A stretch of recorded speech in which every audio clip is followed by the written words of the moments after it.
Hello everyone. Today I want to share a review of the Louis Vuitton book chain wallet for the Cruise 2023 collection. This wallet on chain is mostly coated canvas in the reverse monogram, with a bit of leather to mimic the spine on an actual book.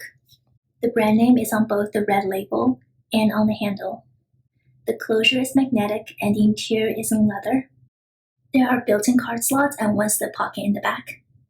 There is also a zipper compartment. This is a very structured bag, and just like how the pages of a hardcover book are generally smaller than the cover, there is a gap between the edge of the bag and where the actual interior compartment starts.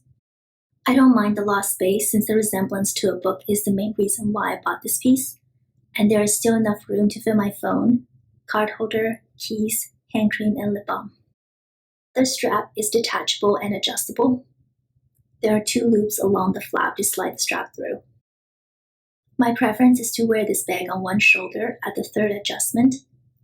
At this length, the end of the strap tucks neatly into the loop. For reference, I am 5'4". The strap can also be removed to wear this bag as a top handle or as a clutch. I also want to mention that based on the initial image on the website, I was expecting a different detachable strap than the version I unboxed. The Louis Vuitton website has now updated the image for the same product reference. Even though I only had this piece for a few months, I already spot some wear on the leather.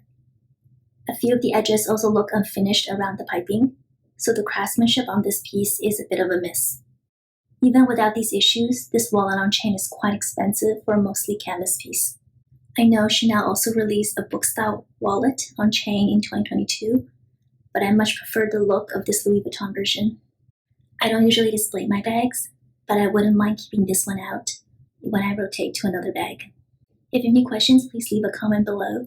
If you enjoyed this video, please give it a thumbs up and consider subscribing to my channel. Thank you for watching.